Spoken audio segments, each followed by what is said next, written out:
Sir అమ్మ మీకు ఎలా అంటే నాకు తెలిసినంత వరకి కామన్ ఫ్రెండ్స్ ద్వారానో లేకపోతే ఈ సినిమా పీపుల్‌లో తను ఒక మీ ఇద్దరికి గూడా మీకు మీ చెల్లెలికి ఒక పెద్ద పిల్లర్, సపోర్ట్ పిల్లరు.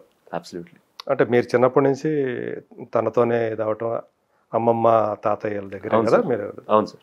సో, అప్పుడు కొంచెం అంటే ఇలా సింగిల్ పేరెంట్‌గా అమ్మ ఉండటం వల్ల మీరేమన్నా ఇబ్బందులేమన్నా పడ్డారా అప్పుడు? అస్సలు sir.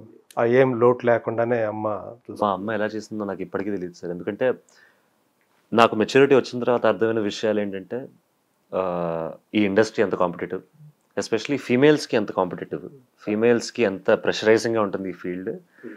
And being a single mother, raising 2 kids and ఫ్యామిలీని చూసుకోవడం. మా అమ్మమ్మ, తాతయ్యని కూడా చూసుకోవడం. మేమందరం కలిసే ఉంటాం ఇంట్లో. అంటే కంప్లీట్‌గా నాన్నని మీరు వదిలిపెట్టేసారా? లేకపోతే కలుస్తుంటారా? వదిలిపెట్టడం కాదు, అప్పుడప్పుడు కలుస్తూ ఉంటాం. ఓకే. ఎంత ఫ్రెండ్లీగా హ్యాండిల్ చేస్తే ఈ విషయాలు సెన్సిటివ్ టాపిక్ అది సార్. అవును, అవును. సో అంటే బయట మామూలుగా ఎక్కడన్నా ఎప్పుడైనా కలవటం ప్లాన్ చేసుకుని ఏం చేయము, కానీ ఒకవేళ అనుకోకుండా కలిసినా కూడా మేమందరం బాగానే ఉంటాం అందరితో. ఓకే. అంటే నాన్న కూడా, కిరణ్ గారు కూడా మీతో ఫ్రెండ్లీగానే ఉంటారా? ఫ్రెండ్లీగానే ఉంటారు ఎవరైనా.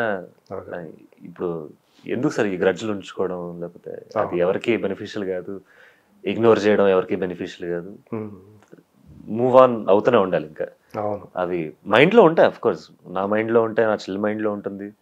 కానీ వాస్తవాన్ని అంగీకరించాలి కదా. అంగీకరించాలి. ఎందుకంటే ఇంకో బ్రిలియంట్ థింగ్, మా మదర్ ఎలా చేస్తారో తెలియదు కానీ మాకు ఎప్పుడు ఆ ఫీలింగ్ కలగలేదు సార్. అంటే ఒక పర్సన్ మిస్ అవుతున్నారు ఫ్యామిలీ నుంచి, లేకపోతే ఒక రకమైన సపోర్ట్ సిస్టమ్ లేదా మాకు అనే ఫీలింగ్ ఎప్పుడు కలగలేదు మాకు. అలాంటి హార్డ్ వర్క్ చేస్తూ అంతే హార్డ్ వర్క్ ఫ్యామిలీ మీద పెట్టారు మమ్మీ. ఓకే. మీకోసం ఆ టైం కేటాయించేవాళ్ళు. అస్సలు ఎప్పుడు అనిపించలేదు అంటే మమ్మీ మాతో ఉండట్లేదా, మమ్మీ అసలు వదిలేసి తిరుగుతుందా. చాలా షోస్ చేశారు. అవును. అయినా కానీ ఆ ఫీల్. ఫారెన్కి వెళ్ళేవాళ్ళు కదా, యుఎస్కి వెళ్ళేవాళ్ళు, ఈ కాన్సర్ట్స్, నాటా తానా అన్ని అసలు చేస్తూనే ఉన్నా కూడా. అప్పుడు ఇక్కడ ఎవరు మిమ్మల్ని అమ్మమ్మ, అమ్మమ్మ తాతయ్య చాలా బాగా చూసుకునేవాళ్ళు. ఇప్పుడు కూడా చూసుకుంటారు. ఓకే. అండ్ ఎప్పుడు ఆ ఫీలింగ్ కలగలేదు. సో దానికి I'm always grateful. I'm blessed to be a son. And అంతే సపోర్ట్ నేను ఇద్దాం అనుకుంటున్నా ఇప్పటి నుంచి. నా పని నేను చేస్తూ, నా క్రాఫ్ట్ పెంచుకుంటూ. సో అమ్మని సంతోష పెట్టాలనే మీరు, అమ్మ ఏదైతే. నా ఫస్ట్ గోల్ అది సార్. ఫస్ట్ గోల్ అదే, అమ్మని సంతోష పెట్టడం, అమ్మకి ఒక రకమైన కాన్ఫిడెన్స్ ఇవ్వడం నేను మంచి నటుండని. అండ్ అందరితో ఇంకోటి, అమ్మ ఇప్పటిదాకా ఇండస్ట్రీలో ఉన్న ఇంకో కారణం కూడా ఆవిడ మిగతా వాళ్ళతో ఎలా ఉంటారు, ఒక రకమైన రెస్పెక్ట్ ఎలా ఇస్తుందో అమ్మ అందరికీ, అంతే రెస్పెక్ట్ నాకు కూడా ఇద్దామని అందరికీ. అండ్ అందరితో బాగుండాలి, అందరితో సరదాగా ఉండాలి. అంటే తను ఏదైతే తీసుకుందో జీవితంలో రామకృష్ణ గారితో కలిసి జీవించాలని, దానికోసం కూడా చాలా స్ట్రగుల్ అయ్యారు కదా. వద్దా అంటే మీ గురించి, మీరంటే చిన్నపిల్లలు కాదు ఇప్పుడు. అవును, ఇద్దరు కూడా ఒక మెచ్యూరిటీ వచ్చిన వాళ్ళే. సో అర్థం చేసుకోగల ఇది ఉంది. సో ఫస్ట్ మీ సైడ్ నుంచి గ్రీన్ సిగ్నల్ వచ్చిన తర్వాతే తను కూడా ఒప్పుకున్నారని చెప్పి. పాపం చాలా భయపడింది సార్ అమ్మ. నేను సొసైటీ ఎలా చూస్తుంది, ఆ సొసైటీలో చూసి, అంటే సొసైటీ కంటే అమ్మకి ఇంపార్టెంట్ ఏంటంటే నేను శ్రేయ, నా చెల్లెలు శ్రేయ ఎలా మీరు ఎలా తీసుకుంటారని ఫస్ట్ అమ్మకు వచ్చే ఆలోచన కదా. ఆలోచన అది ఫస్ట్ భయపడతారు కదా సార్. భయపడతారు, అవును. ఎందుకంటే ఇవన్నీ చాలా సెన్సిటివ్ టాపిక్స్. అండ్ కరెక్ట్ కదా, పిల్లలకి ఎక్కువ అంటే రాకూడని టాపిక్స్. అంటే ఎలా చెప్ప, ప్రతి ఫ్యామిలీలో అవ్వదు. మనం ఒక సినిమా, స్వాతి అనే సినిమా చూసినప్పుడు అమ్మకి కూతురు మళ్ళీ పెళ్లి చేయటం అనేది చూసినప్పుడు రెవల్యూషన్ అది టైంలో. అండ్ ఎప్పుడు అనుకోము సార్ ఇది, కానీ దాన్ని యాక్సెప్ట్ చేశారు జనం. నిజమే కదా. సో అమ్మ కోసం, బికాస్ దే డిజర్వ్ దట్. ఆ రకమైన హ్యాపీనెస్ దే డిజర్వ్, ఆ రకమైన సపోర్ట్ సిస్టమ్ కావాలి. అది జస్ట్ ఫైనాన్షియల్ అని కాదు సార్.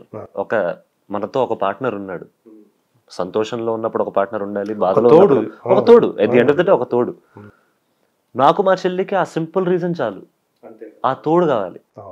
సో మీకంటే మీరు రేపు పెళ్ళైన తర్వాత మీకు ఒక ఫ్యామిలీ వస్తుంది, మీ చెల్లికి ఇంకో ఫ్యామిలీ వస్తుంది. మరి అమ్మకి తోడు ఇప్పుడు అలా అని కాదు, మేము పెళ్లి అయిపోయిన తర్వాత అమ్మను వదిలేసి మామూలుగా చెప్పు, కానీ ఎవరికైనా ఏ మనిషికైనా ఆ తోడు అనేది ముఖ్యం. ఎలా వేళల్లో ఉండవు కదా. సో నన్ను మా చెల్లెని పెద్ద కన్విన్స్ చేయాల్సిన అవసరం లేదు. అక్కడ మాకు ఓన్లీ థింగ్ ఏంటంటే, అంటే మిమ్మల్ని కన్విన్స్ చేసింది అమ్మ రామకృష్ణ గారా? ఎవరు కన్విన్స్ చేయలేదు సార్ యాక్చువల్లీ మమ్మల్ని. ఎందుకంటే నాకు చెల్లికి ఫైనల్లీ కావాల్సింది ఏంటంటే ఆవిడ ఆనందంగా ఉండడం. ఎందుకంటే నేను చెల్లి చాలా చూసాం, ఆవిడ ఎలాంటి జర్నీలో వెళ్ళింది, ఎలాంటి దీనిపైన ఇండస్ట్రీలో ఎంత స్ట్రగుల్ చూసింది అనేది. So at the end of the day if she's choosing a person, నేను ఒకటే అడిగా, ఎంత కాన్ఫిడెంట్గా ఉన్నావు ఈ పర్సన్ మీద అని. She was very confident on that person. మేము కలుసుకున్నాం అండ్ నాకు చాలా నచ్చారు. అండ్ సింపుల్, ఒక తోడు అమ్మ డిసైడ్ చేస్తుందంటే why will we say no. తను కూడా ఆ ఫీల్డ్లో ఉన్న, నేను అది కూడా చూడలేదు సార్, అసలు ఏ ఫీల్డ్లో ఉన్నాడని కూడా చూడలేదు నేను ఫస్ట్. మీ మైండ్లోకి అది కూడా రాలేదు. ఎందుకంటే నాకు ఉన్నదల్లా ఏంటంటే మా అమ్మనలా చూసుకుంటారు. అవును. అండ్ ఆయనలో ఉన్న ఎమోషనల్ కెపాసిటీ ఎలా ఉంది, అమ్మని అర్థం చేసుకోవడానికి చేసుకోవాలి కదా. చేసుకోవాలి 100%. ఇవన్నీ చూసాను కానీ అది మస్ట్ కదా, అది 100%. అది మా అమ్మ పాప మిస్ అయింది, అదే ఆ ఎమోషనల్ సపోర్టే కావాల్సింది ఇన్ని సంవత్సరాలు. ఎందుకంటే మనకి ఈ ఇండస్ట్రీలో కావాల్సిందే నలుగురు ఫ్రెండ్స్, లేకపోతే మన అమ్మ నాన్నలు. ఈ ఎమోషనల్ సపోర్ట్ లేకపోతే ఈ ఇండస్ట్రీలో నడవడం చాలా కష్టం. ప్రతిరోజు ఒక టెస్ట్, ప్రతిరోజు ఒక స్ట్రగుల్. అలాంటప్పుడు తోడు అనేది కంపల్సరీ. ఇంటికి వచ్చిన తర్వాత మనకి ఆ సపోర్ట్ అనేది ఇంటి దగ్గర ఉంటే వేరే లెవెల్ ఉంటుంది. అంతే కదా సార్. అండ్ ఇన్నేళ్ళు అది లేదు అని తెలిసినప్పుడు చాలా బాధేస్తుంది. అండ్ ఫైనలీ మనం రామ్లో అది చూశాను నేను, మా చెల్లి అండ్ మా తాతగారు అమ్మమ్మ గారు కూడా చాలా కన్విన్స్ అయ్యారు. అండ్ వాళ్ళు కూడా చాలా హ్యాపీగా ఫీల్. సో ఇప్పుడు జరిగిన తర్వాత సో మీరు చూస్తూ ఉన్నారు, అమ్మ చాలా హ్యాపీగా ఉన్నారు. చాలా. సో మీకు ఆయన రామ్ గారు ఎలాంటి సపోర్ట్ ఇస్తున్నారు ఇప్పుడు? ఏంటంటే ఇప్పుడు నాకు మ్యాంగో టీమ్ మార్కెటింగ్ సపోర్ట్ చేస్తుంటే మేము పనిచేస్తూ ఉంటాం అప్పుడప్పుడు.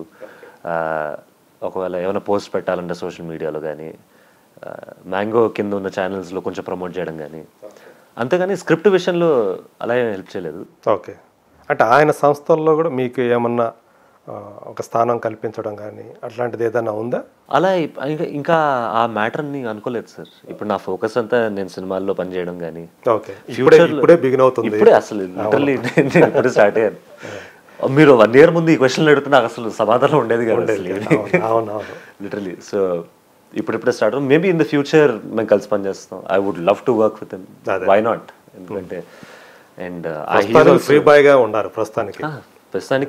And he also gives me me education అయిపోయిందండి. అంటే అండర్ గ్రాడ్యుయేట్ బీబీఏ చేశాను నేను ఢిల్లీలో. అక్కడ దాకా అయింది.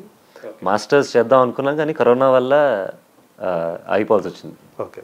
కరోనాకు ముందు అది అయిపోయింది. కరోనాకు ముందు అండర్ గ్రాడ్యుయేట్ అయిపోయింది. కరోనాలో ఆస్ట్రేలియా వెళ్దాం అనుకున్నాను నేను యాక్చువల్లీ. కానీ ఆస్ట్రేలియా వాళ్ళు 3 ఏళ్ళు బార్డర్ క్లోజ్ చేశారు. సో అండ్ నాకు ఆన్లైన్ చేసే ఇంట్రెస్ట్ రాలేదు. ఎందుకంటే ఆ ఎక్స్పీరియన్స్ కావాలి, అక్కడ ఉండే ఎక్స్పీరియన్స్ కావాలి ఫిజికల్గా అక్కడ.